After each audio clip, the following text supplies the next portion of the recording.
Okay, 4:54 on the 3rd. I swear I'm trying to does not be disappointed. I don't get why even Donald sits there. Oh, you're gonna be so happy, August. I swear to God, he said August 1st. But anyways, I don't know. Uh, I know that things are coming. I know things are gonna change, but it's just like, come on, man, so frustrating. I was saying that yesterday to my mom, and she's just, nothing's going to change. Nothing's ever going to change. The bad people are going to stay in charge.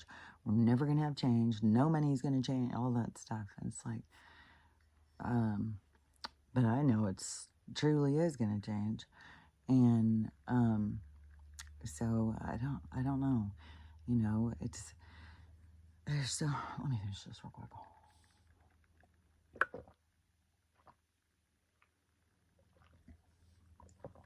I still feel tired. I still feel out of it because the dream world is just so active. Oh my God, it's so much to come out of. It's like you're coming out of one world into another world. There keeps being something outside. Archie ran out there to bark because I could hear it stepping on the sticks again. Archie ran out there to start barking, but then I've heard something hit up against the wall again.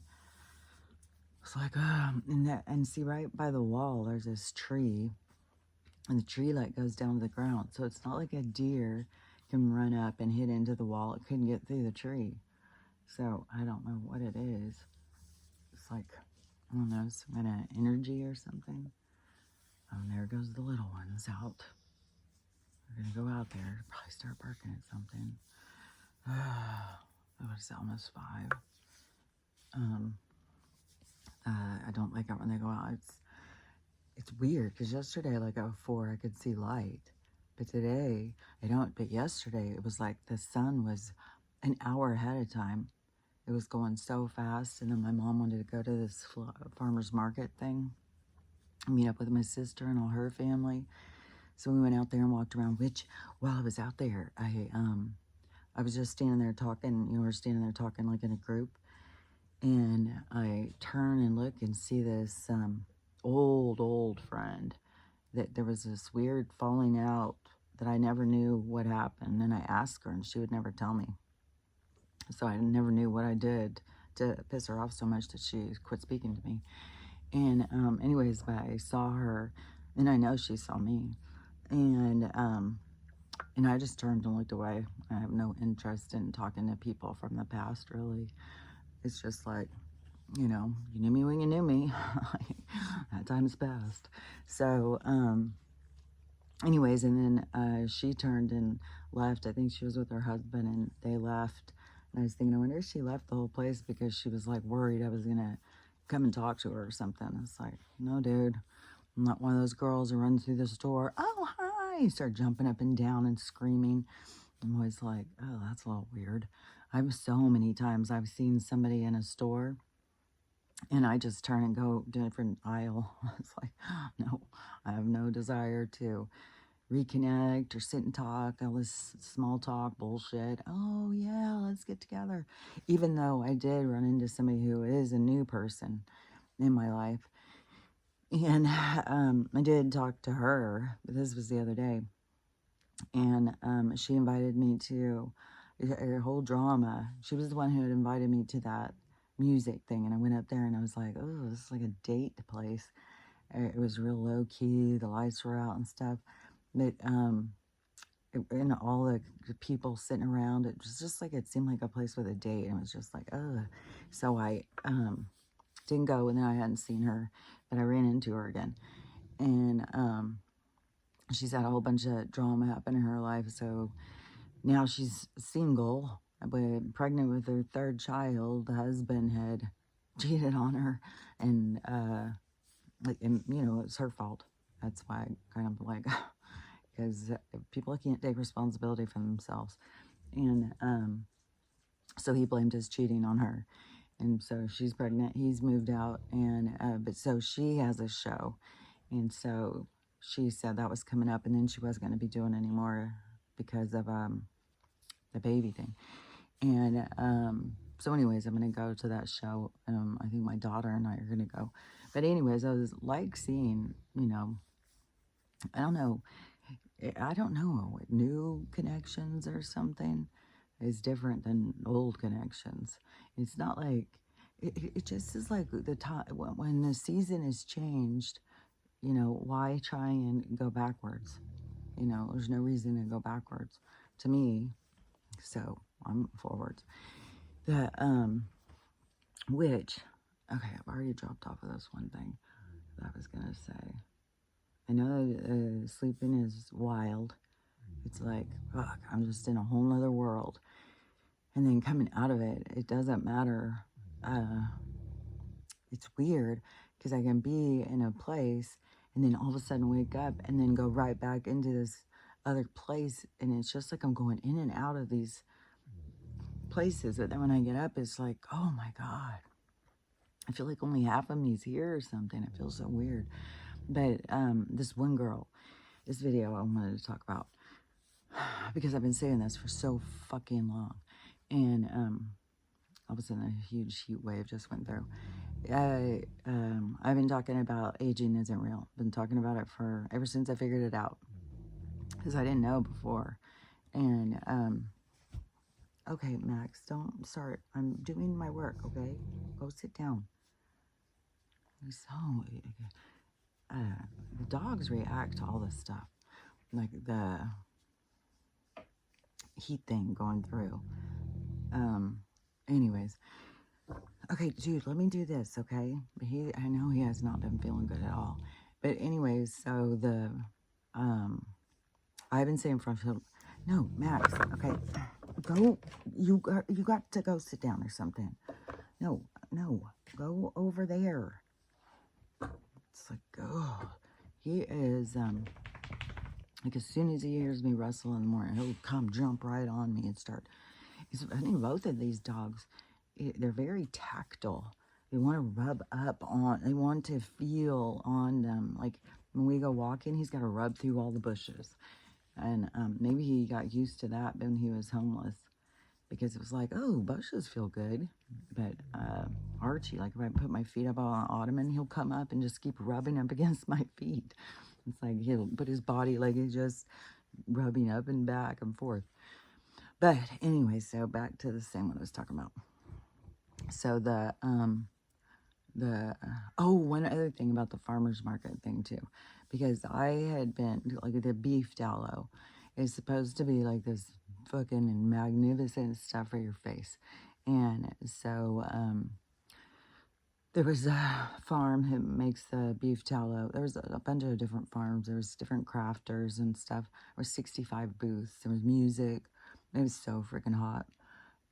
No trees, of course. There was one little spot of shade, and some people brought their dogs. This one dog was so fucking cute because he kept pulling his person into the shade. And as soon as he would get in the shade on the cool grass, he would start rubbing all over his back and stuff, which when they roll on their back, is something about their nervous system or something that calms them down. I don't know. There's a scientific thing about it, just like them eating grass. There's a scientific thing where they told us, don't let your dogs eat grass. No, they need it. It gives them chlorophyll. And I think what Stella has taught me is that they know what they need, and we don't need to be figuring it out for them. They know it's natural, and so so there was so many things, like when she started refusing the meds, I took it serious. Like, okay, I need to stop these because they had her on a couple for her arthritis and stuff that, I do natural. But sometimes she has these inflammation things. And I know she's just, not super comfortable. I mean, she's 10 years old. She's had arthritis her whole life. And, that stuff hurt. I'm just I'm so hopeful. Just sorry and get in the med beds. Give us some money. Give us some land. Let's get on with our lives. But anyways, we're not there yet. But I know it's coming closer. But there's also a bunch of disasters coming closer. Like there's people freaking out, saying, "People, you got to get out of LA. You've got to get out of California over the next few days." In this Ring of Fire earthquake thing, and scientists are saying it's just the beginning. Well, yeah, but I've been saying it sets these other tectonic plates. They're all shifting. And it's like, it's just obvious to me. But anyways, so the beef tallow stuff. There was a farm there who did this beef tallow, which also they did an elixir of oregano oil, and then they did one of mullein and oregano oil. And then they, which I knew oregano oil is the strongest antibiotic, and and that's what I'll give Stella when I feel like, oh, she got something going on, oregano oil.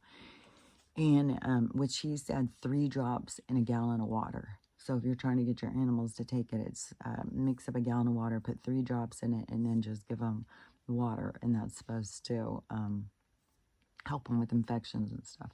But the other one, the mullein and oregano, is for antibiotic. It's also says antibiotic, and it's like a mucinex, so it's anti-mucosa stuff. So it's kind of like the same thing with the black seed oil. And see, I drink mullein every morning in my tea mixture, and so which is probably helping my eyes too. See, that's the thing, is I do so many things. It's hard for me to say, but there's definitely, improvement on my mom's with and what I'm noticing is the black seed oil, because then she started, and now she is increasing the amount. So I'm really excited to see what happens in September. But because I think her eyes are going to keep getting better. And this is something I'm going to talk about in a second. You've got to tell yourself. You have to reprogram yourself. You got to tell you the messages you want to hear. You can't just sit here and say, oh, out of my fear, this isn't going to happen, that's going to, all this stuff. I'll talk about that in a second, because I'm going to finish about this beef tallow. So, so she bought a beef tallow. I don't have, my payday's not until Friday, so I didn't buy anything. Even though there was this girl, there's an artisan girl who did this crochet thing. She made this coolest sweater. Oh my God, I loved it. It was $50, but I didn't have my payday. But anyways, it was super cool. I got her card though. But my sister who was with us, she is like an expert crocheter, and she's like, geez, I can make you that in a day. I think I even have the yarn colors, and I have long arms, so I said, oh, you could make it where it's, because I think the one that she had hanging up there would probably come to like here on me. And so I think my sister's going to make me this sweater. Even though I would like to support this girl, but anyways, the sweater was cool as shit. And she created it herself. She came up with her own pattern and stuff. And but that's the cool thing, you want to support all of these artisans and these small farms, but right now they have our society in a stranglehold financially. And so lots of people are just walking around. They know these people weren't making a ton of money because, everybody's broke. And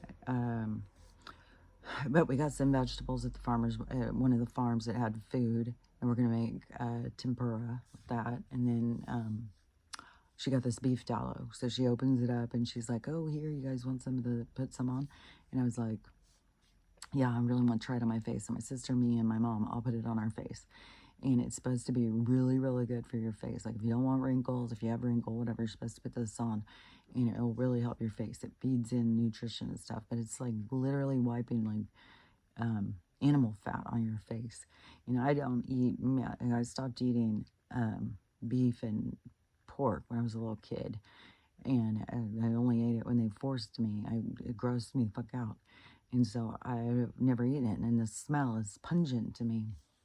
But I hadn't thought about that. And this one was also mixed with lavender, which across the thing was the lavender farm. I think there was 2 lavender farms there. And he gets the lavender from the lavender farm, and then he puts it in his beef tallow. But it's a really light scent. So when you smell it, it doesn't smell very lavendery.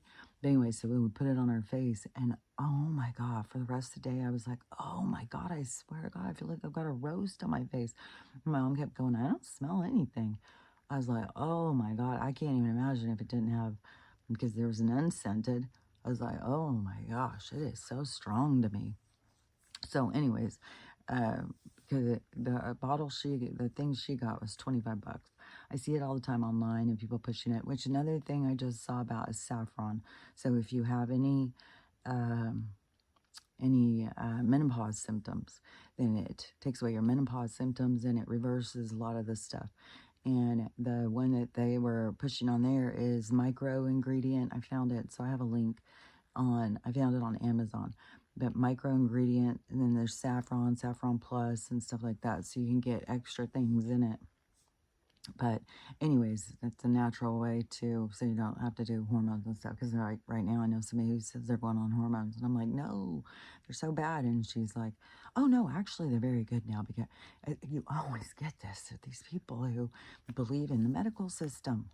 It's always like, oh no, they fixed that. And it's like, no, they haven't.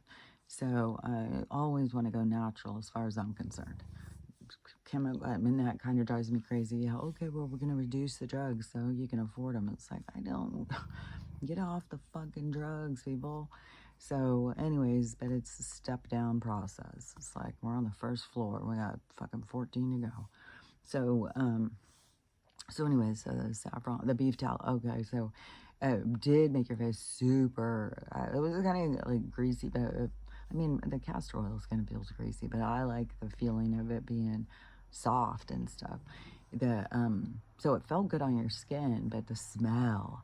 It's like, I don't think I kept thinking I was going to buy some, but it's like, man, I don't know if I can get over the smell. I might try hers a couple more times and see if I start getting over it, but I could smell it all day. It was like, until I took my nap. And I think when I woke up, I wasn't smelling more, but it was probably all over my belt. But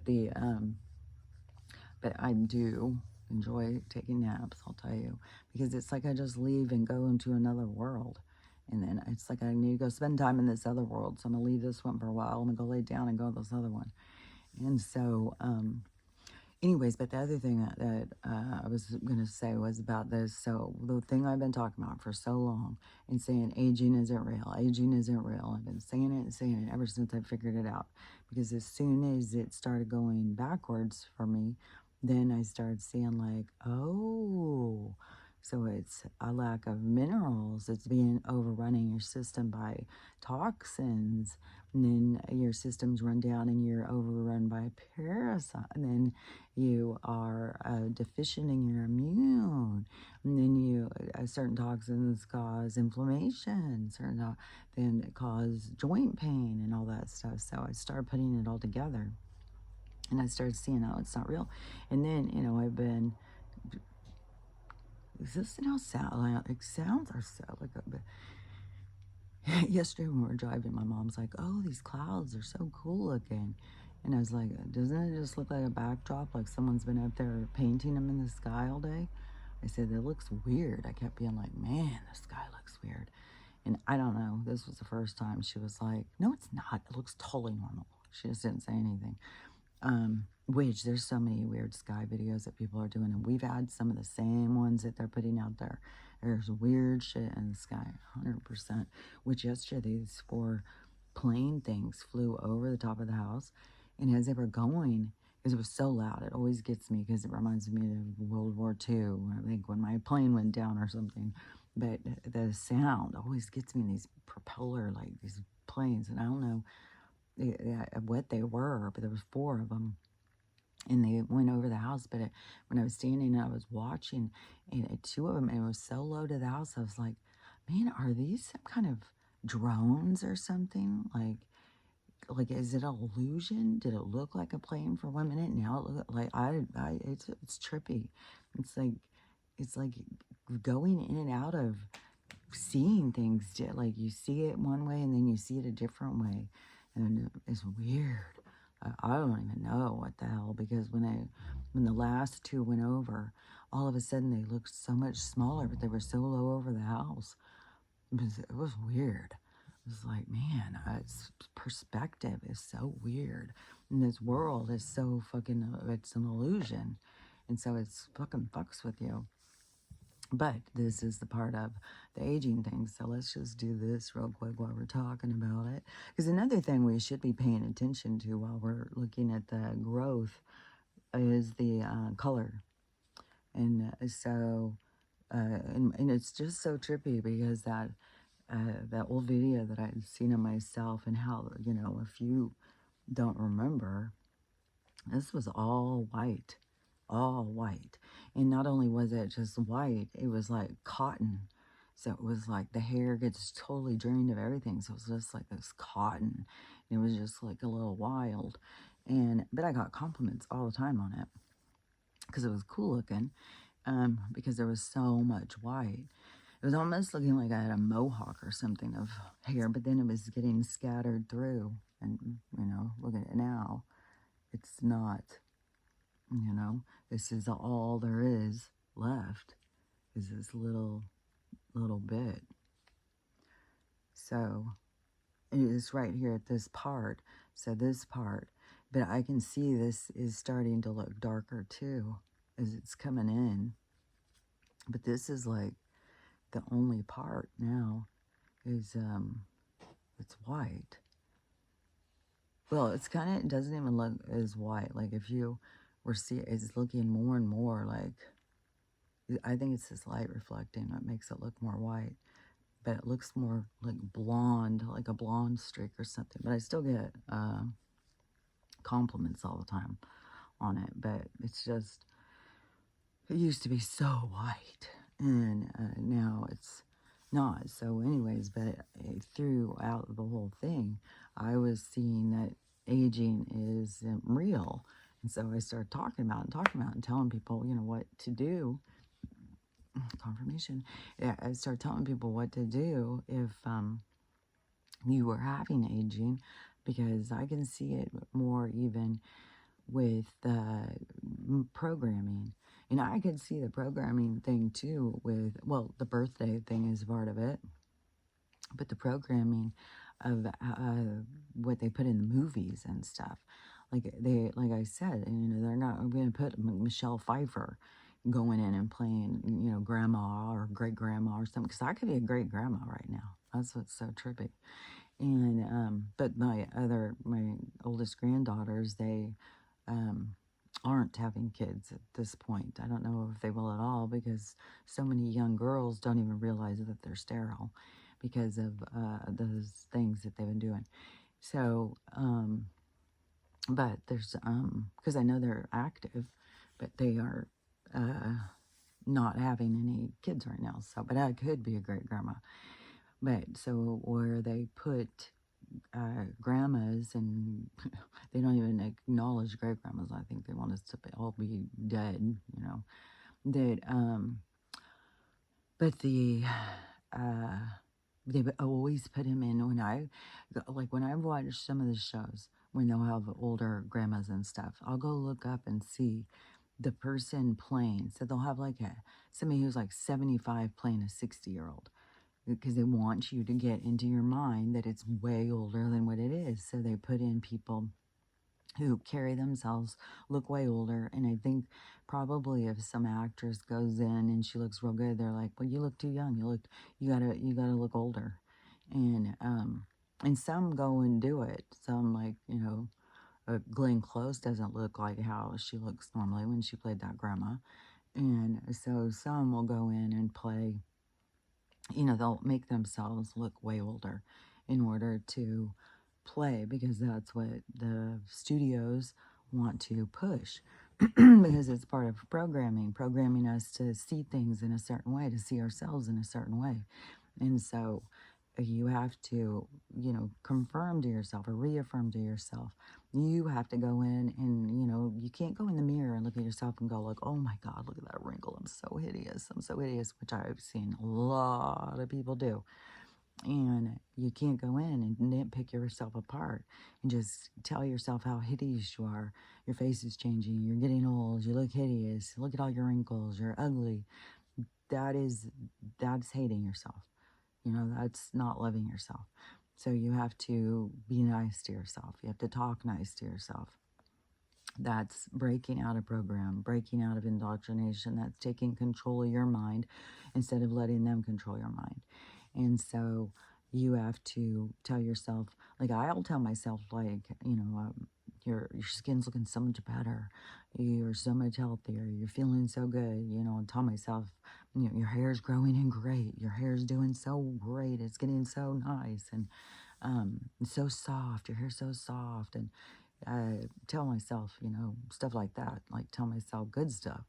And then your body will respond to it. And so your body will start matching what you say. And so this girl, so for some reason, she started asking ChatGPT. And I've said so many times, this ChatGPT says the same stuff I say. It's so weird. So she asked it, is aging real? And it said, no, it's not. That, it's a program, and it's programmed into this whole process about aging. And like I said, the whole thing with birthdays, it starts when you're little. Let's start your countdown. So you can be programmed throughout what that age means, so you meet that requirement, because your mind knows how to do that, and your body represents what you believe. And so you begin to age yourself by the game that they play, which includes the birthdays and stuff. So that's why, and that's what's so crazy, is people don't get it when I say, no, I don't play that. I don't acknowledge birthdays. And they're like, oh, especially like try being with your mom. It's a day we will celebrate. I remember the day clearly when you were born. It's like, dude, I don't care about my birthday. It's like, no, it's just a day. And then the people, a lot of people are like, well, it's my special day. It's like, well, every day is my special day. I'm not going to pick one day of the year to think I'm special. No, I live my life like I'm special every fucking day. And so, so I don't need an extra day in there to be like, oh, well, I deserve this. Well, I think I deserve what I want all the time. And so, if I want a piece of chocolate cake, well, I deserve to have a piece of chocolate cake because I want a piece of chocolate cake. Doesn't mean I'm going to make a cake and eat the whole fucking thing. I'm going to, have my piece of cake. And that's where you find yourself balance and stuff. Don't go into indulging just because, well, I want it. You got to figure out your own balance, and your body will give you signs. So if you start gaining weight, well, got a little overindulgence, so you got to pull back a little bit. So your body is representing, your body's telling you. You just have to learn how to steer it. And so many people don't. They're just going off the cliff. They're fucking crashing into trees and stuff because they don't know how to manage. You see that thing just flying around. I look at those as confirmation, which the moth thing is a spiritual thing. I looked it up, and then I left it in the thing, which also I found a video showing this octopi village. I don't know if it was AI. I couldn't find anywhere on there where it said it was AI. So if you see it, maybe, but so they were saying divers found this. It is the most elaborate thing. When I heard that they were making shells into houses, I was not expecting this. It is like fucking insane. So I bet the video, and anybody's interested, you can do more research and see that they have found this octopi village, and it's fucking fantastic. It's like, those bitches know how fucking to make some shit. It's so fucking cool. So I don't know if it's like an AI enhanced or what the fuck, but it's fucking cool as shit. And then there was and I've been saying for a long time, as we go forward, that we're going to be, new realities are going to form. So it's not going to be just, there's going to be fantastic cities that we're going to be able to go and visit and stuff. Well, there's another one that started. I've seen a couple of videos of different ones, but this one I shared the video. It's fucking fantastic. And it's over by Bali. It's a little tiny place. It is so fucking magnificent. So anyways, I shared the video. I want to go see it. Like, I want to go stay there. They've got a hotel now. It is fucking cool as fuck.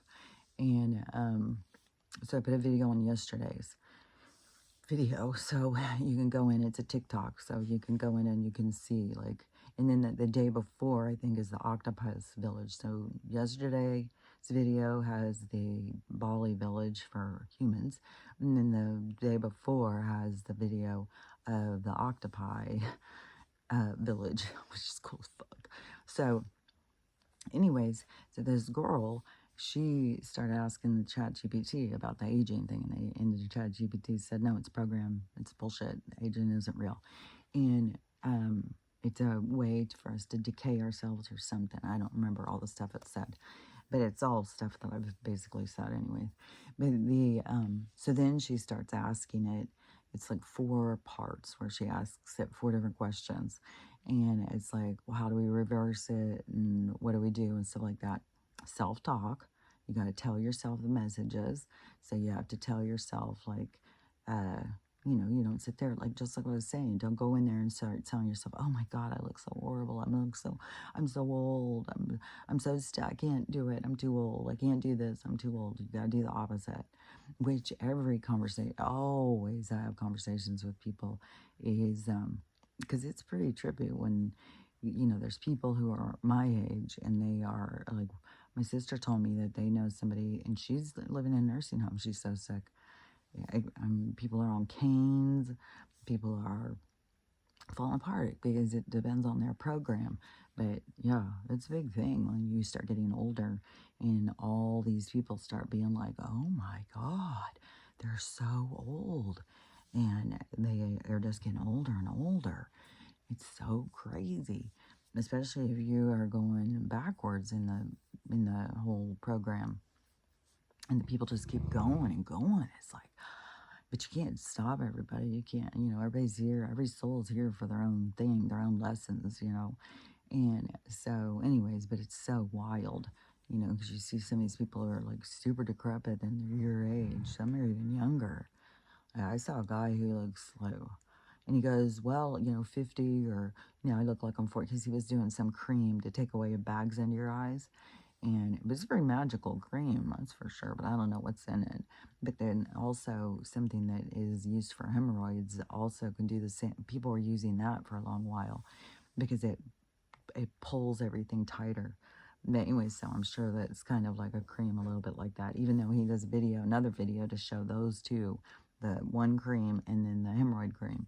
But I didn't watch that video. But the one I did see, because I was curious, like, because his eyes were so old. But what was so crazy, and he was going out into a restaurant, and he was going out with a bunch of friends, and he didn't want to look real old. But he said that he's had these eyes since he was a little kid. And anyways, but he goes, he said he was 50. I was like, dang, man, fuck. This lifestyle, poisons and stuff, it's going to accelerate that shit. And then your self-talk. And so the chat GPT said, I don't know if I can remember them all, but the self-talk thing, all the things I've been saying, that's all I can say. It was just confirmation to me over the things I've been saying.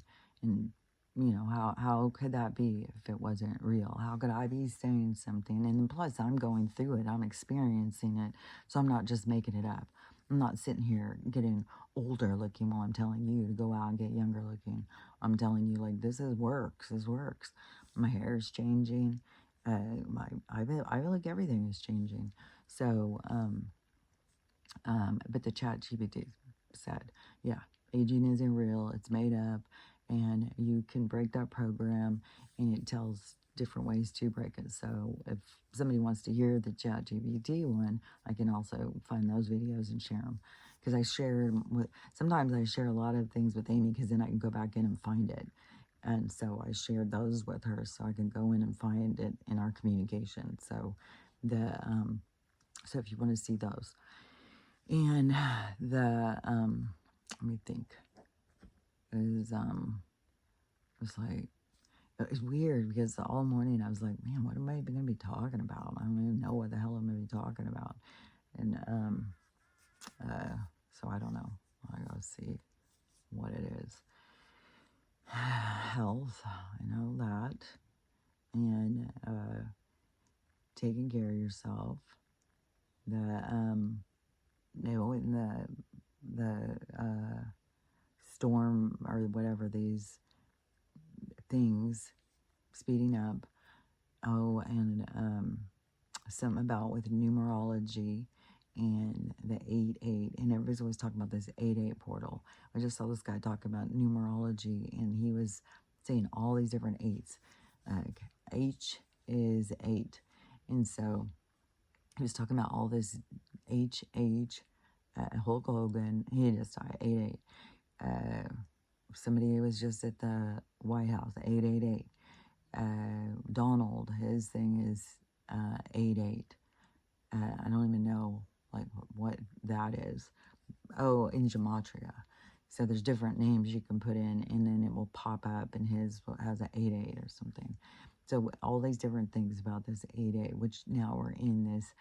But the thing is, too, about the time is that it is kind of irrelevant because it has been manipulated. It's not even real. It's like they made it up.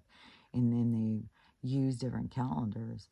So if we're going to go by their calendars and we're going to try and say what day or month it is, it really, how do we know? How the fuck do we know? Like in Ethiopia, it's in 2012. Like maybe it's by 2014 now because it has gone forward some. But they've been on a 13-month calendar or something. They didn't change over. When they changed our calendar, Ethiopia stayed on the old calendar. Oh yeah, and I saw this girl, and she's from where is that place? It's in Africa. But see, that's the thing too about people in Africa is that they are very distinct cultures in different places. Like, you know, the Kenyans are different than the Nairobis or whatever. Like, they're all distinct cultures. They're distinct groups, like tribes. And, but anyway, she was talking about this one, which I can't remember the place. It's a place I've heard of. But she was saying this is the Avatar movie is based on their story and their culture. And she said, and they're not acknowledging that in the movie. They're making like it's this fantasy or something, which I know it has to do with Avatar in the Tree of Life and all that has to do with real existence in this realm. So, but she's saying it's a certain tribe and that they look like, she said that they aren't blue like that, but their skin, they're called, their skin is so black that it looks blue, she said.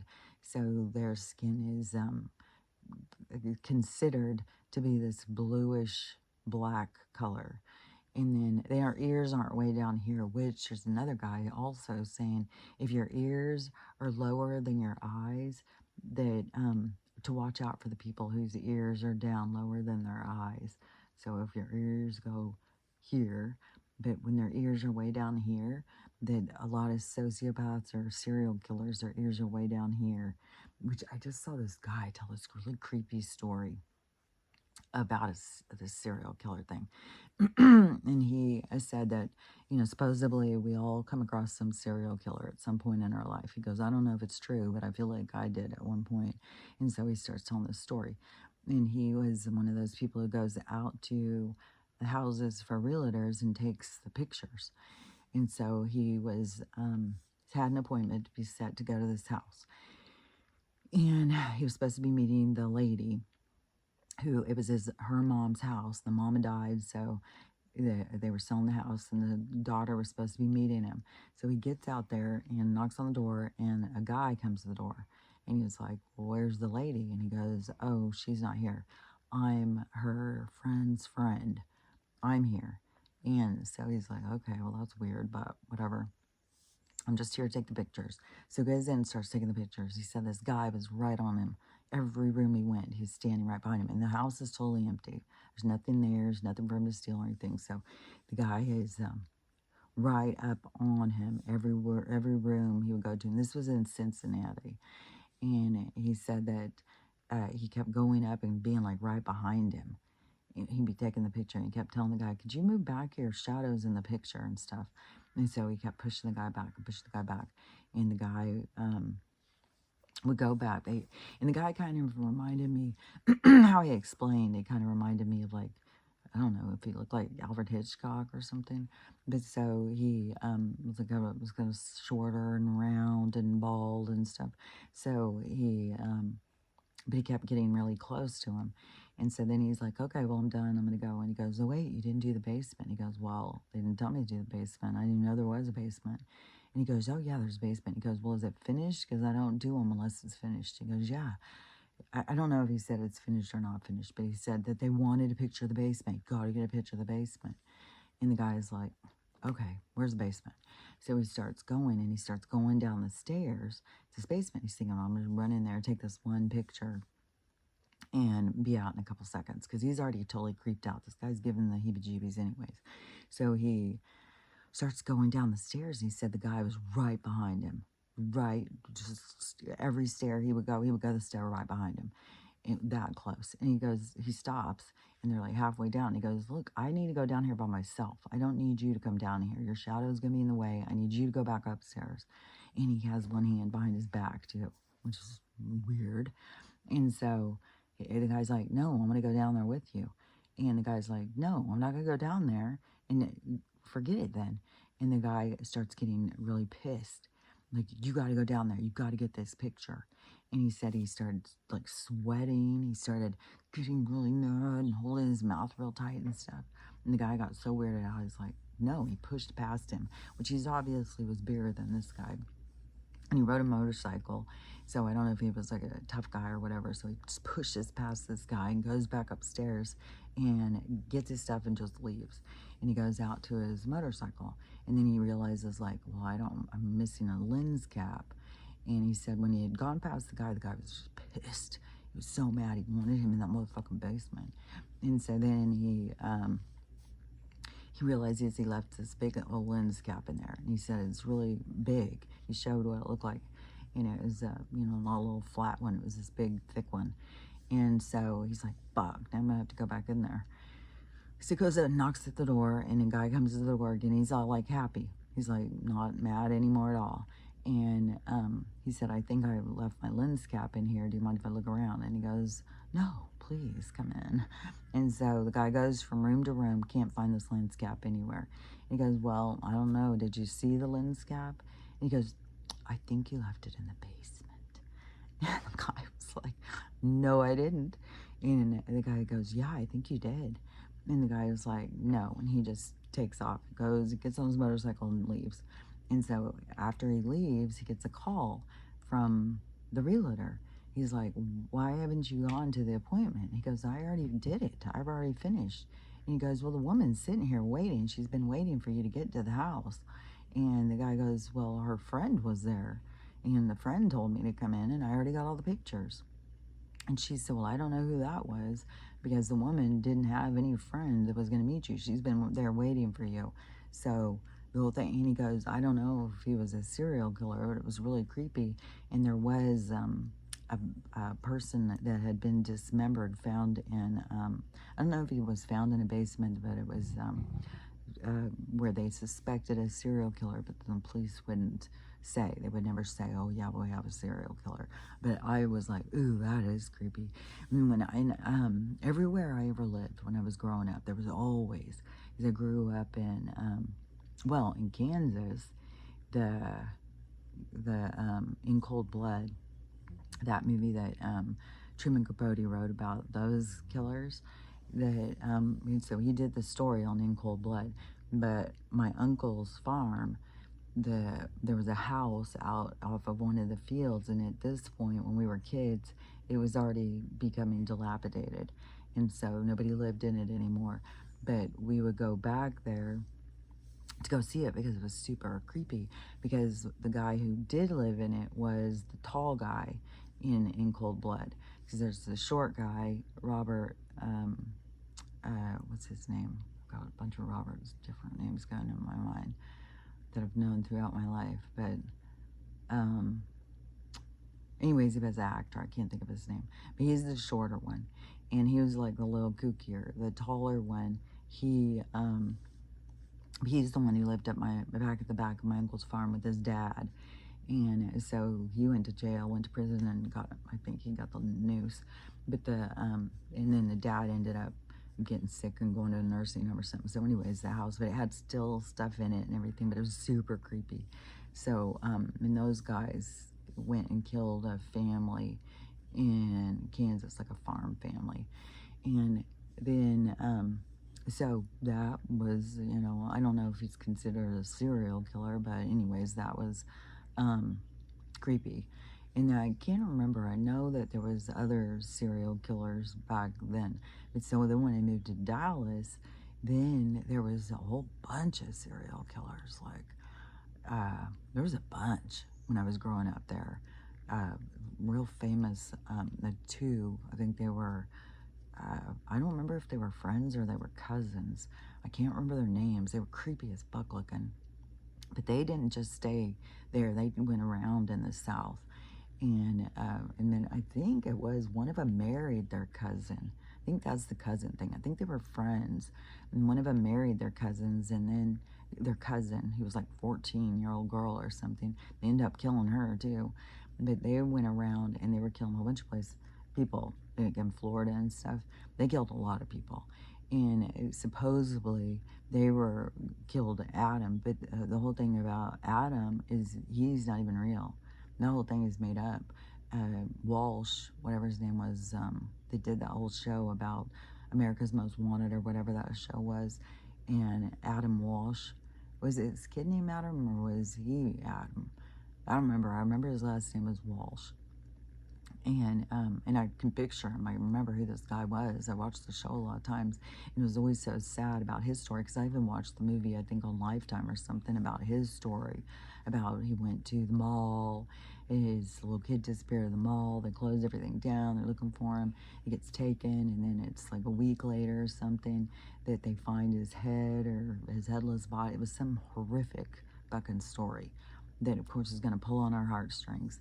And then it ends up that whole thing was made up. And I don't even know. It's so weird how they do this kind of stuff. They just make this shit up. And so, anyways, that whole thing was made up. But they had said that these serial killers, they blamed it on a couple of serial killers, but I remember that they brought up those guys. And at some point, those two split off, and they went on serial killing rampages on themselves. But the thing that got me is when that guy, which I've talked about this story before, that guy David Hall, who lived in our neighborhood, and how when Jennifer and I were outside, and we were the only kids out there, nobody else was around, and we went to Susan Storm's house, who lived next door to David Hall. Only it was like Susan Storm's house was here, like, and it seems like it didn't have trees in the front yard. It was like this big 2-story house, and so it was like the light shined on this house, and it was like his was either the next door one or the one next door to that one. It seems like it was next door, but it was like this darker, like these trees, and it was like more eerie. And then he had this giant white truck. It was like a white refrigerator truck or something. And always, as kids, we would always be like, because he looked like Frankenstein, for one thing. And he was this big, and he had this big square head, and he was really tall, and he didn't ever talk. He was never friendly or anything.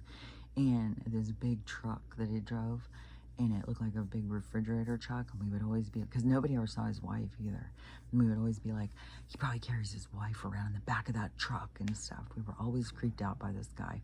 So anyways, Jennifer and I, which she was my sister's friend, so she was smaller, but she was also a hellion like me. And so we're standing in this driveway as we're coming out, and we're like, well, now what do we do? Susan's not home. Where is everybody, And so we're standing there like talking, because when you grow up in a neighborhood of kids, it's just like, man, the kids are everywhere. Like, we're always doing stuff. It was fun times to grow up back then. But it was creepy, because there was creeps out there. And he just comes walking just straight towards us. And we're just like, kind of like froze, like, what the hell's going on? And he comes and he walks straight up and he just grabs us. And I've just said before how he grabbed me and how he grabbed her. And so he's holding her, like her head out and legs like this, holding her under one arm. And me, he's picked me up, like, I went straight up through my shorts and put his finger up inside of me. It was carrying me like that. It was super creepy.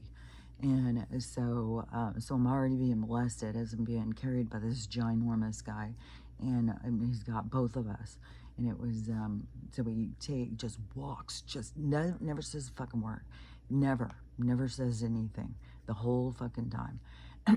Walks us into his house, walks through the house into his bedroom, and throws us on his bed. And I'm so thankful that she was a fighter like me, because we both went at him. And every time one of us would come, he'd throw us back on the bed. And the next one would come, he'd throw him back on the bed. And we were both just going, trying to hit him and get away and screaming and stuff like that. And he'd just get throwing us back on the bed, throwing us back on the bed.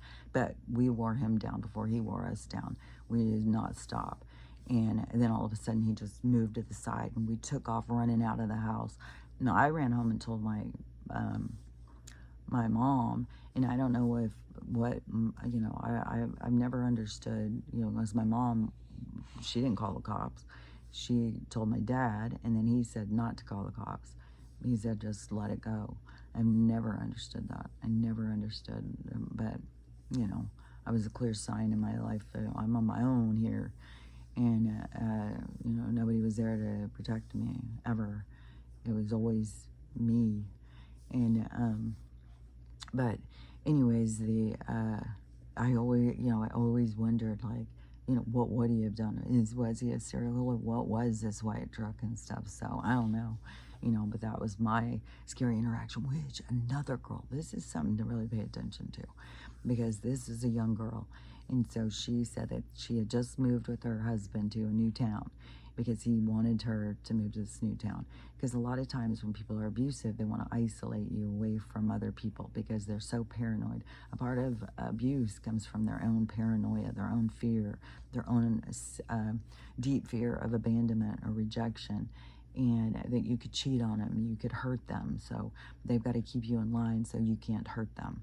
And so that's why so much things come from fear, but people don't get down to the nuts and bolts of their own fear, so they just are put it out on to other people, where you begin to be abused and stuff. So this girl, once they got moved, then, and I know these things so well myself. So once she got moved, he became super abusive and was like beating the snot out of her. And so she decided she couldn't take it anymore, and she wasn't going home this night. She wasn't going home for her beating. She was just going, and he was so paranoid and thinking that she was cheating on him and stuff like that. And which a lot of these girls, there's no fucking way. There's no way they're going to go taunt you and cheat on you. It's like, even trying to leave these people, like, they don't let you. A lot of people, when they try and leave them, they end up getting killed because the people go fucking crazy. Start stalking them. I've been stalked. And they start stalking them. They go crazy. And my first husband was, oh my God. He was so scary. I've told stories about it before. And then, you try and tell people, and people just don't listen. They just don't, it's like you don't have anybody out there to save you. Like, you got to fucking figure out how to save yourself. But anyway, so this girl, she didn't want to go home this night. So she goes down to some little bar. This is a pretty small town, apparently. So she goes down to some little small bar, and she decides to have a drink. And so she's sitting there having this drink, and this other girl walks in who looks like she's her age, and she's like alone as well.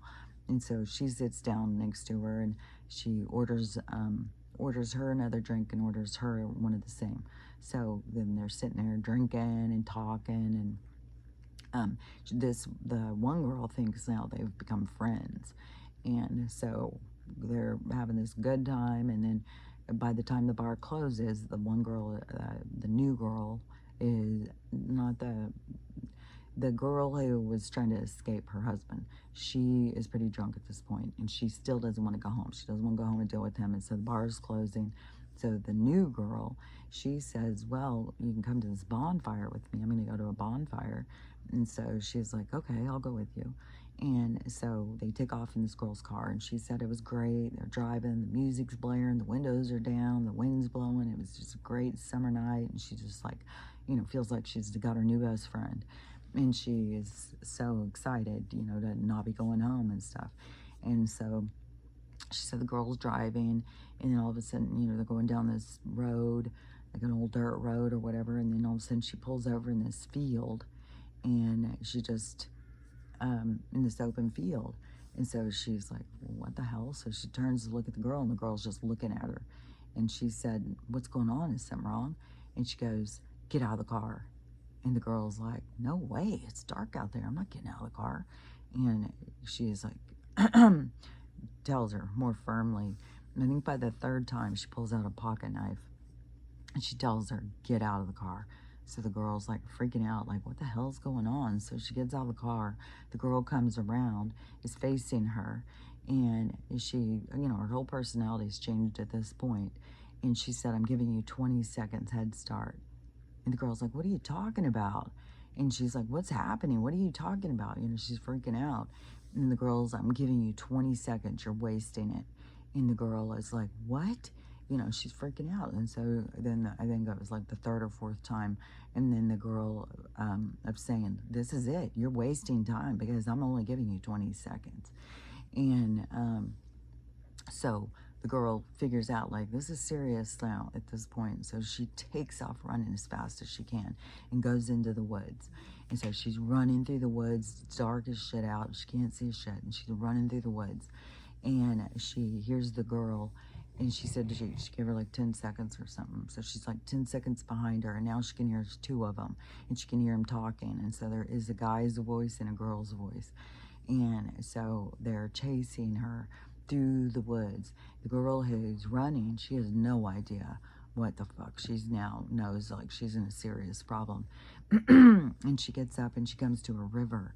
And she's like, fuck, how am I going to get across this? And she's scared she's going to get washed away if she tries to cross it. And she sees a log next to it that is hollowed out. And she said she just dove straight through and just dove into this log. And so she got all the way into the log, and then she hears them run up. And so they're standing like right next to her at the river, and they're looking, and they're like, you know, where'd she go? And the girl's like, I think she crossed the river. And so the guy goes, okay, you cross over the river, you look on that side, I'll look on this side, we'll find her. And so they start looking and looking and looking. The girl's in there so long that, and she's no way going to come out, no matter if she doesn't hear them or whatever. She's just sure that they're sitting there no matter what. And she dozes off. When she wakes up, she sees there's light out. And she said that she was still scared to come out because she was like, oh, they could be sitting there waiting. So she waited a while, and then she finally got her way out. And they didn't find her in the log, and so she had her cell phone with her, but they were out in the where there was no service, so she had to walk a long ways to get to a place to get service. Then she called her brother. Her brother came and got her, and then he took her to the police station, and they made a report, but they didn't do anything. They never did anything.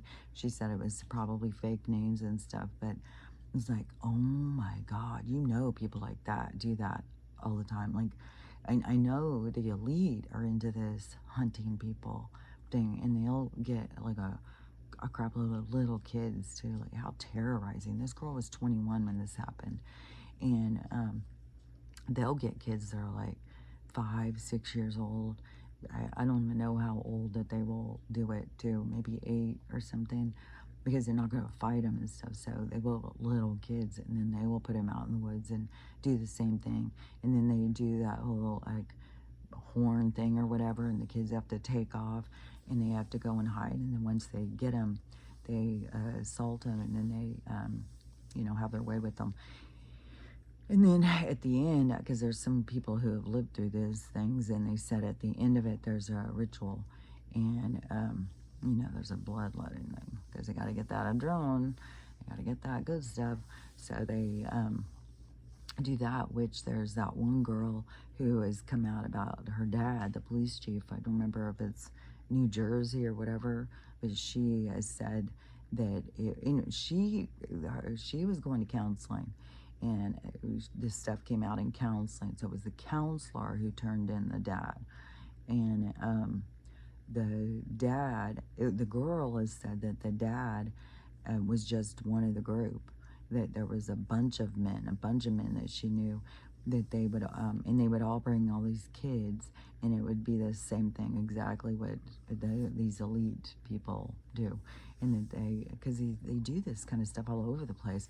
So I don't know if these two individuals were grown-up people from one of these things, or what, this human hunting thing. And then over here, between Washington State and Montana. There's a dead spot, and they had this in I think I've seen it in 2 movies, but they definitely had it in Criminal Minds. They were chasing a serial killer that they used that spot to get people in this dead spot. And then there's another movie too, I think, about this dead spot, and the serial killer using this spot to get the people. And one of them, I know, it was that they would hunt them, so they would take them out. But also that guy, the serial killer in Alaska, he also hunted the people. He would get prostitutes. And this is a true story too, and I think they made a movie about it, and I think John Cusack's in it. And I can't remember who else, but another person that you've heard of. But he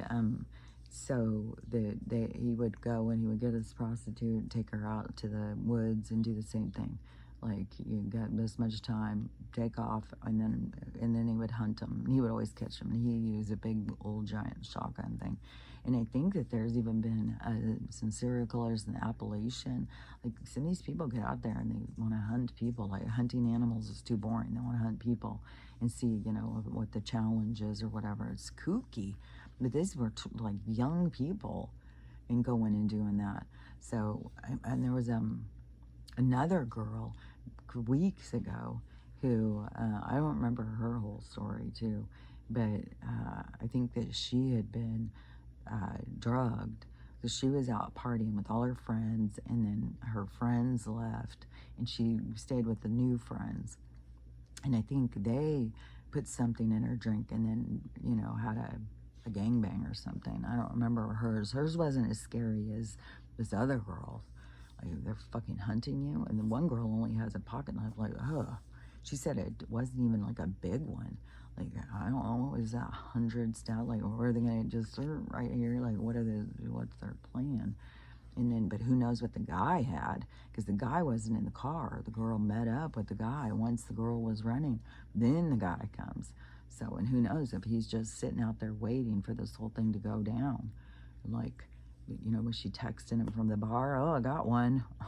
It's like, so there, and that's another thing, because so many women are like, well, you can trust them, they're a woman. That was another thing about these people who are at the stores that were grabbing women and stuff, is some of them would be like, oh, here, I've got this perfume, how they go around, smell this perfume, and they pretend like they're trying to sell you this perfume, but really it's one of these aerosol things, one of these things, and then it's like chloroform or something, and then the people get all like weird and start falling, and then they start acting like they're helping them, but they help them right out to a black van that takes them.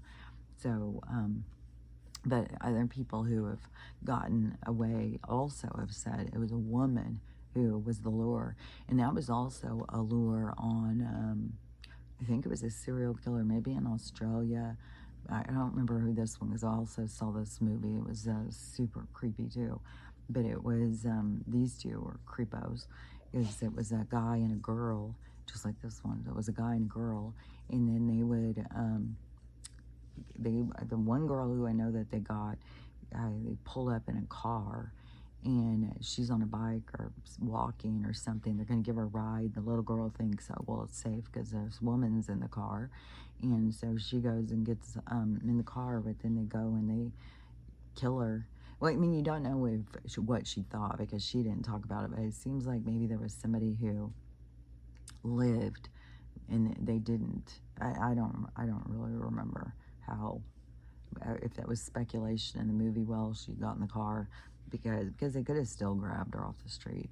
Girl could have still been resistant, but that they made like, oh, well, girl's in the car, so I'm safe, won't get in the car. But no, the girl was in this one. The guy, so the girl, she would. I'm getting 2 stories mixed up, I think, because there's the one who was the Canadian couple, and she even killed her own sister for her husband. But this was a different couple.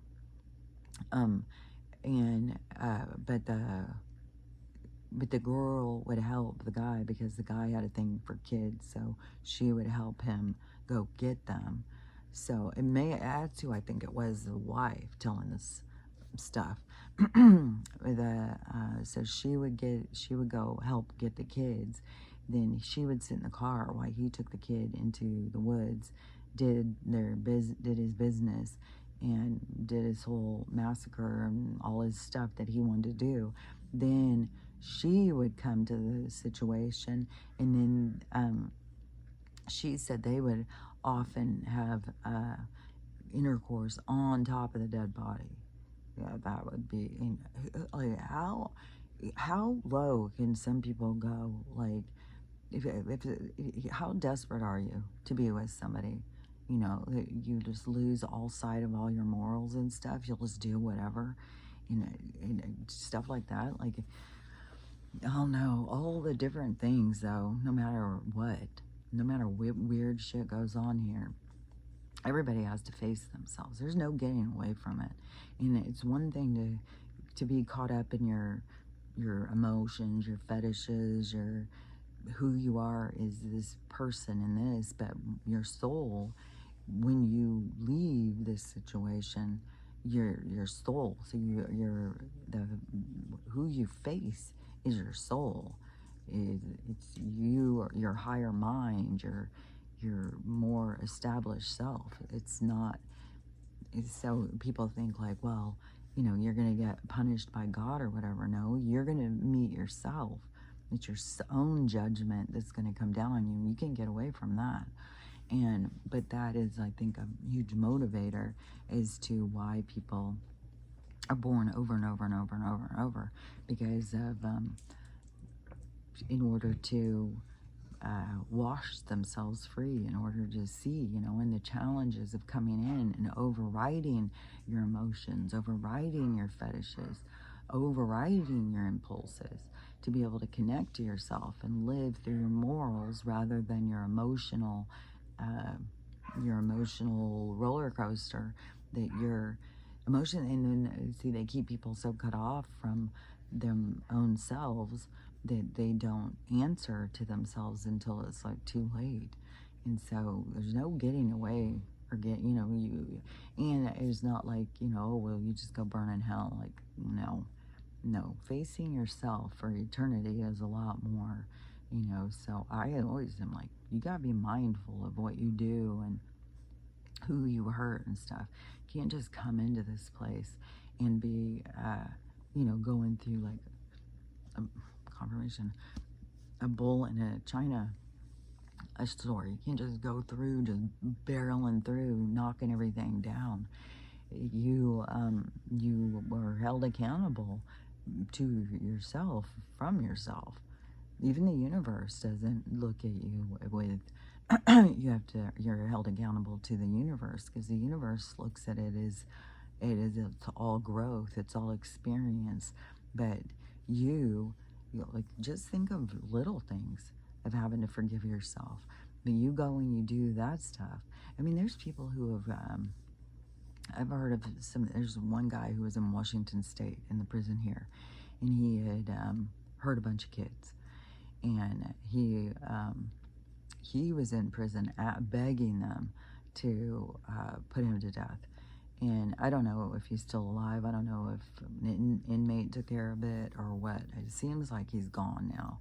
But he was begging and begging, please, please, because he couldn't handle his own mind. It was driving him crazy. And that's why it's always better to take your punishment. Because if you think you can get away with it, you're going to be haunted by it. And you can't get away from, it's impossible to get away from the things you do. It's like the energy you put out is going to come back to you. It's just the natural state of being, of life, of existence. And so, yeah, the universe doesn't look at it like, they've got to reprimand you. They've got to take care of it. They've got to put you. No, you keep yourself trapped. You keep yourself trapped in this pain and suffering. And in everything you do, will come back to you. You can't get away from it. And so you will keep yourself in the trap, not the universe. The universe just looks at you as like, like kind of like as we would look at a child, a toddler or something, and they go do stupid ass shit, but then they'll grow up. and they'll, hopefully wise up. And even if, but see, you get to go past that development stage. You get to go into multiple lives. So you may not learn it in this one, but you'll learn it in another one. So the universe just looks at it like that. Like it's just all learning, it's growth, it's development. And all learning and growth and development expands the universe. It expands the conscious mind. And so it is an expansion always of information. So it doesn't look at it as like you're a failure, you're a bad person, or it definitely doesn't look at it like you're a good person or a bad person. Because even if you think you're a good person, then that puts you into your ego of and how is it you think you're better than other people. And when it comes down to it, the things you do to confirm to yourself that you're a good person are often connected to impulse control and trying to please others and not being authentic, not being honest. And so there's more to it. And so, yeah, the universe isn't caught up in the storyline. They can see it from the bigger perspective. So they can see the things that you can't see. And so it doesn't look at it as that it needs to fix you or anything. You have every opportunity to fix yourself. And as long as you're broken, the universe is still learning from you. So it is, it's like not pressure, but just think about the stupid shit you've done and how the pressure inside yourself can drive you insane. And I know that that is where we see these people life after life putting them, doing each other in over and over and over and over, is because of that, the emotional, like the impact of how big it feels. And so the in the solution is to get rid of the problem. And most people don't look at themselves as the problem. They won't look at themselves as trying to. And when they do, then they sometimes, they just are going to take themselves out. Just get me out of it. But you can't get away from it. It's going to follow you. It's going to hold you where you are. And so, and that doesn't mean that you're going to be stuck in like I still believe that your soul is a higher vibration. That's how you can connect to your higher self and have you be pulled out of the lower vibration, because you got to connect to your higher mind. And so your soul is a higher vibration than this world that we're in. I see this as a vacation destination, a place where you come and you're going to go through an experience that's going to help expand you, help you learn more about yourself, and teach you about yourself. And I just saw this guy, and he was talking about, I don't know if it's a book or something that he had seen, a video or something of somebody talking about it. And so they were talking about how you end up being in the experiences and the soul contracts and stuff. And so he said it's like all these souls get together, which I think it is way more of I don't think it's as physical as what we imagine it to be. I think it's more of a thought that happens.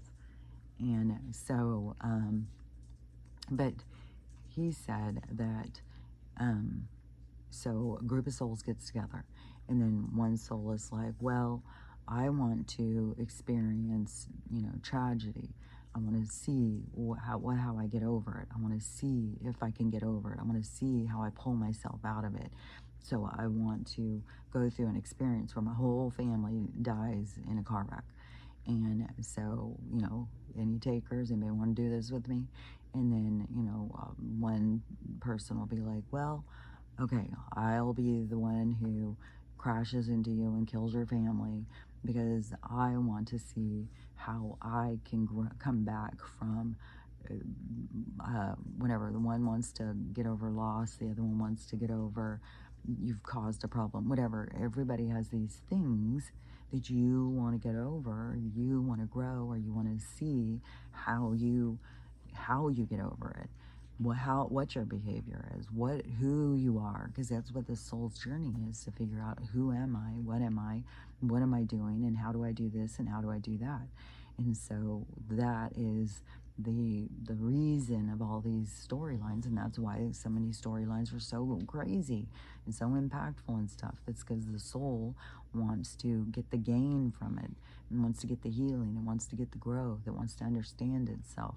So whereas in the stories, we can look at them and go like, oh, this is so horrible, this is so tragic, it's a fucking nightmare. But then in the confirmation, then that was the water burping. And so then so you want to go through the experience because of the expansion and the opportunity to see yourself. But the thing is you can get yourself caught up in these cycles. And so there's a lot of breaking free out of cycles and stuff. But anyways, your soul is still at a higher vibration. So it's not like you're trapped down here and you can never get out of here. But in order to move out of the space that you are, you have to go back into the not back into the same time period, but back into a space of growth, which down in this area is in a lower vibration, is where you find it, because it's where you can find tragedy. Up in the heavens, you can't find tragedy. And if you want to go and see how you experience it and how you grow from it, then you got to go down to where it exists. And so you have to go into a lower vibration in order to experience the tragic situations. But when you keep doing the same thing over and over and over, you keep yourself in a loop, just doing the same thing. And that's why I say you got to go and break your patterns, break your loops and stuff. And you got to do things that make you more uncomfortable. You got to try something different. And you can't just stay doing the same thing. And it was like I was hearing something and seeing it, but it's like, look, some of these things are so hard to explain. But so you keep yourself in this, well, I don't know, I can't explain it because I can't see it clearly enough, but it was like I could see an example, but there's lots of examples. And but you keep yourself trapped in the loop by not breaking free. And so kind of like the same thing with the concept of boundaries, where you start signifying or dignified, like you become your own you become your own self through this boundaries, through you saying, that's you, this is me, I stop here, you start there. And so we develop a boundary between what we will do, who we are, and what the expectation that somebody's trying to pull from you. And so that is right there is breaking loops, because in the looping, there's a merging of these emotions, why the people are so triggered by each other. So that is where you can begin to pull yourself out. Like the triggers, even though people look at them as like, oh, the worst thing that can happen to you, is really a beneficial thing. It's something that if you use it right, then you can see where you begin, where you end and where they begin and stuff, instead of just this entanglement of the soul's entangled in this emotional thing. And so you are kind of, you become like a storm, like sweeping through. You become a tornado of energy, and then you keep yourselves trapped in these loops, hurting each other back and forth, where you, when you stop and you slow down and you start taking work, moving through intention, then you can pull yourself free out of these loops that keep you entangled with these other souls. And it's not, a big thing in our society is just cut people off, cut them off, get them out of your life and stuff. Well, that's not going to get you out of the entanglement. You're just going to come back into another life and you're going to be still in the entanglement. That is just you saying, well, I can't deal with it. I don't know what to do. I don't know how to handle it. So I'm just going to cut this person out of my life. That doesn't end the loop. It doesn't end the entanglement. There's lots of people who do these ceremonial cuttings. I'm cutting ties with them and stuff like that. But who are the people who come back with you in these soul groups, these the same people. So you're going to go back in, and so what are you going to just all of a sudden be like, well, I got to retie, I got to cut the ties again?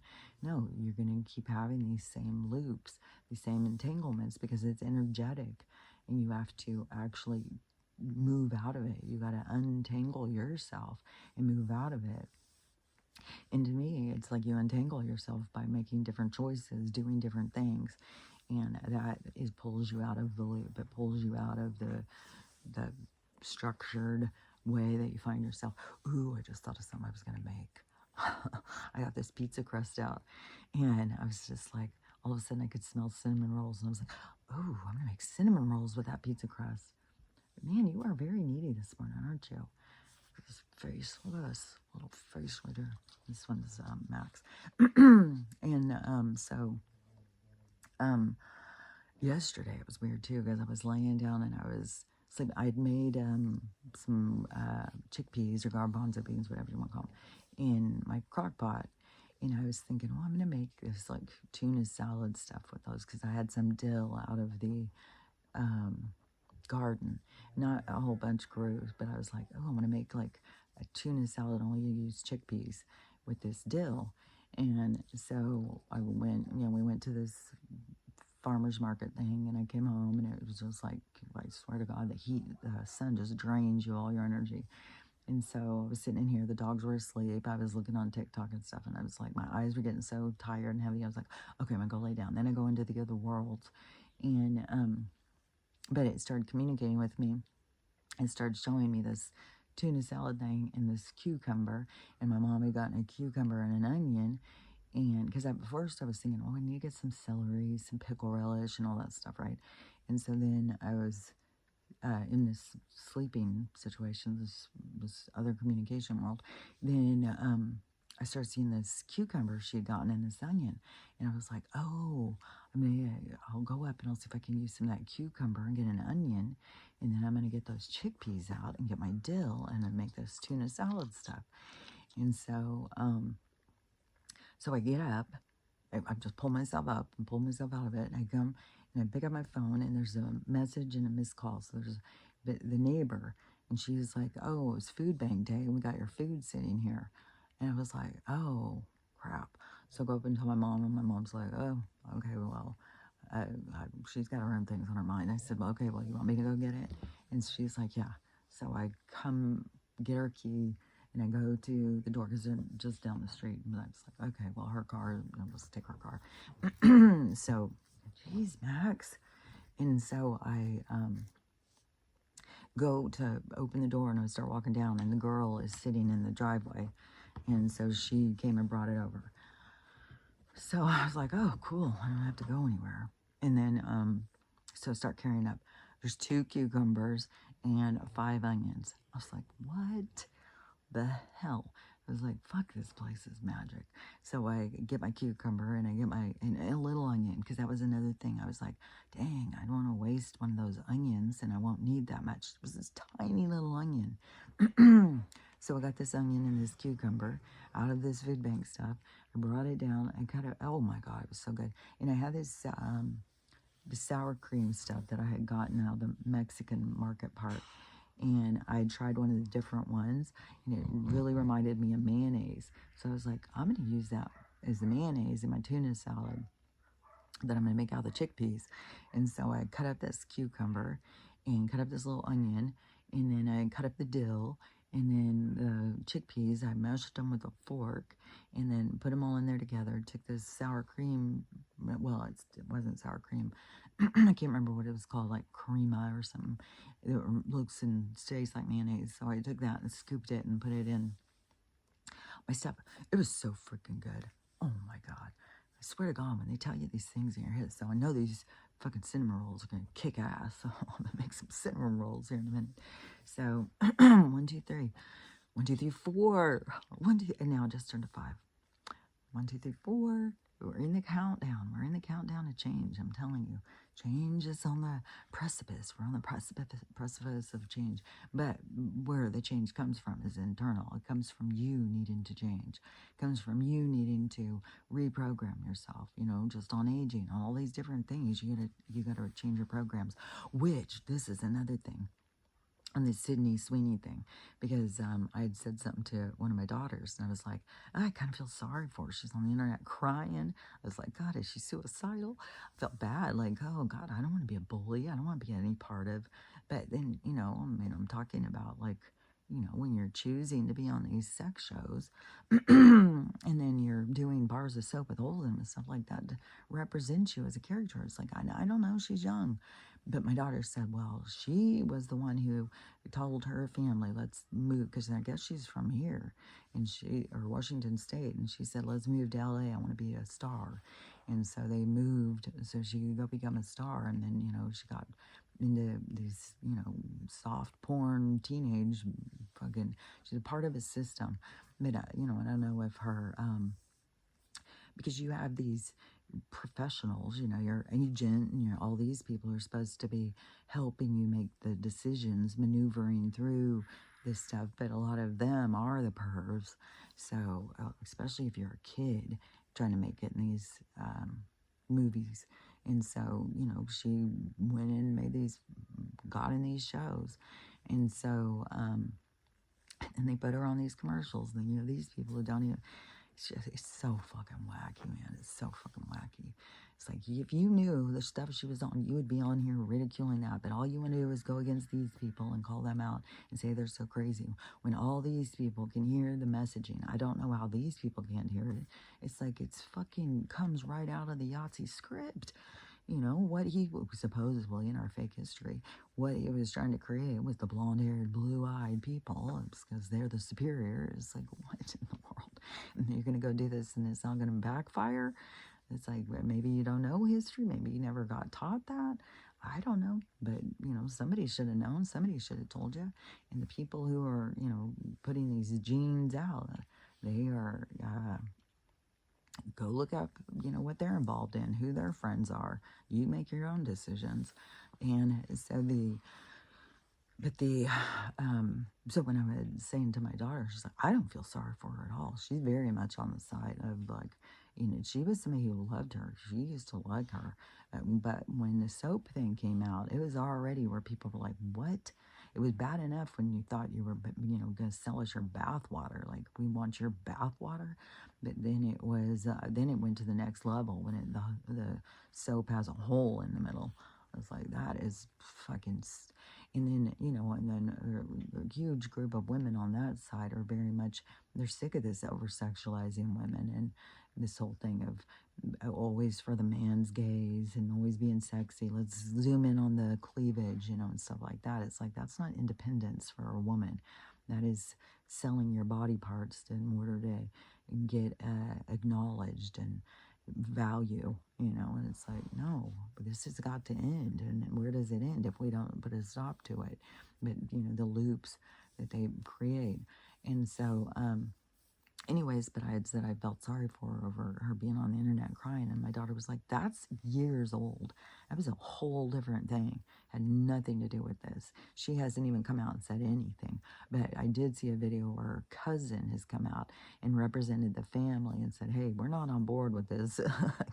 We don't believe in this we don't believe in this shit. So, yeah, I know this isn't anything to do with us. We're all think, she shouldn't have done that. And so, anyways, her family members are speaking out now. I mean, who knows? She could at this point be a robot. They do that too. They take these people and they get their persona, they get their following, and then they start going, off in another direction because they switch them out. They switch them, they take their souls and they take their bodies, and it's all different stuff. Like, they can take her consciousness, move it into something else, use her body, put a different consciousness in it that's going to, I think they did it with Beyonce. They've done it with a whole bunch of these people. And so, anyways, it's just a bunch of fantasy and stuff like that. But anyways, yeah, that whole thing, it just keeps going and going. But it's just so wacky how this one side, especially to keep pushing this, oh, well, it's a beautiful woman and she's so beautiful and we're just lucky to have beautiful women out there selling us things. It's like, well, I don't know what society you're going to, and I don't know what God you worship, but we're not on the same page. We're in two different worlds. And there was another guy who just commented on one of my TikToks, and I can't remember. Oh, I don't know what I said. I say a lot of stuff on there. I don't say that much stuff because it's like, it's short attention span. People else like, and TikTok's supposed to be going down. It's just like a whole thing. And in the TikTok, their whole thing is just nonstop trying to get you in their creator fund because then they control your videos. Well, you already censor me, which supposedly now YouTube is going to do something where you have to show your ID and stuff in order to access videos. So I don't know. It's all going to be censorship that's going to just blow up. So it's all going to go in a different direction, but it's just absurd. But anyways, so I don't know what I said, but he said something like, like I'm a fool or something because I think maybe because I said something about it splitting apart or something.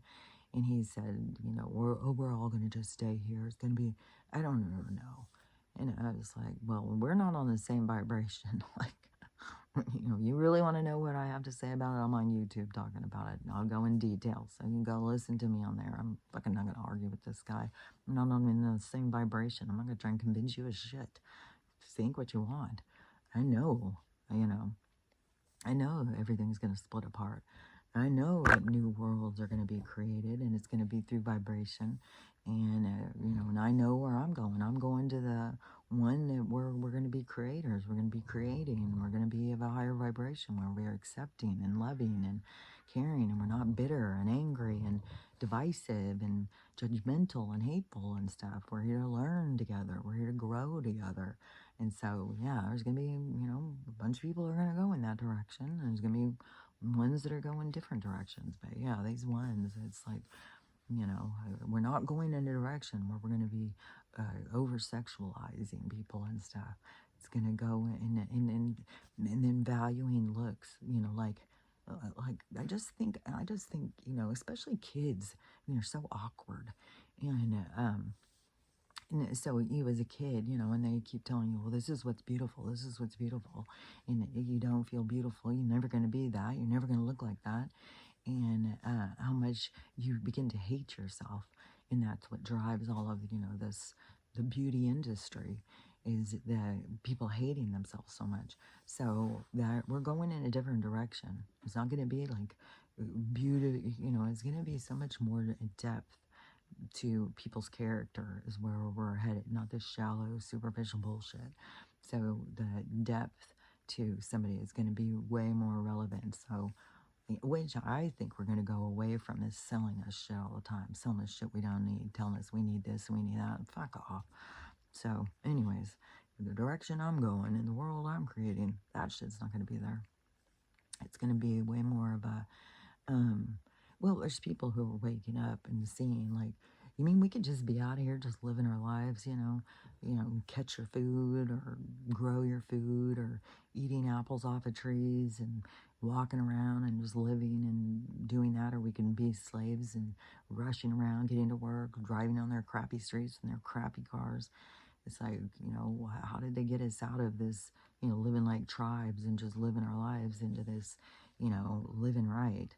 The way they say, doing what they want and stuff. So more and more people are all waking up to it, and everybody's like, fuck, I'd rather just go out and live than do this shit. So that's the people I'm going with. That's the people who are going to be over here. Everybody else, like, I don't know. I don't know where you're going. I don't know what's going to happen for you. I just know where I'm going. And you can figure it out for yourself too. It's part of your program. And you got to remember, whatever your program is running is what you're here to work on. And that's what's important, is what you're here to work on and connecting to that. And quit, trying to control and quit trying to run from yourself. Connect to yourself and figure it out. So, anyways, let's look at this thing. 133. It was 13344 when I looked up there, but then it changed to 45. Everything is 1345. Well, it didn't have the 2 because it was 133, but still, everything is counting. Because Now it's 13355. So, anyways, where that is. And Friday, I can't wait to try this new toothpaste. And I'm not sure if I'm going to try the beef liver thing. I don't know, because there's the thing too. So this is something that I saw somebody talking about. So when you pull your eye down like this, so if it's red inside, you're good on your iron. If it's pink inside, you're okay on your iron. But if it's white inside, or if it's peach color or whatever, then you're low iron. And I would say mine's pink. I would definitely not say that's red. I would say pink, but I would not say it's peach color, but it's probably leaning a little bit more to light a pink. So I would say I'm still low on the iron, even though, fuck, man, I drink the iron fishes in my water every day. Like, fuck. But see, I've never eaten meat. And a lot of people get the iron from the meat, but in the organ meats and stuff. So, I don't know. I may get the beef liver thing, but after that tallow thing, I was like, oh man, which is beef liver? I completely, ugh. And then I was telling the groomer lady, and she's vegan, and she's low iron, and I told her about it, and she's like, oh, but organ and the liver, it's got so much toxins and stuff. So I don't know. If you do, like, if I do it, I'm gonna be telling myself like it's working great and stuff. But I think we can get ourselves to the point of telling ourselves everything's working great. But I don't know. This vibration is still pulling and pulling and pulling and keeping us sick. So it's a lot to pull free from. A lot of programming, a lot of interference with the frequency and stuff. So you just got to keep going towards and reprogramming yourself, to giving you the right messages, giving your good self-talk, spending time. My stomach's growling. I want those cinnamon rolls. Keeping yourself in a positive kind of reflection. Reflection is important, or meditation, however you want to look at it. But going in and looking at yourself and thinking through things and discovering yourself, and understanding your relationships, and pulling yourself free from the loops and where you're trapped and stuff. So anyways, it's a whole thing. So just remember, if it matters to you, I'm not gonna tell you have to do anything. You get to do what you want to do. It's up to you. I would just say it is beneficial if you learn how to love yourself. You learn how to love everybody else, and you learn how to have the day you want to have through love and through acceptance. So anyways, but we'll talk about it tomorrow, and we'll talk later. So talk to you later. Bye.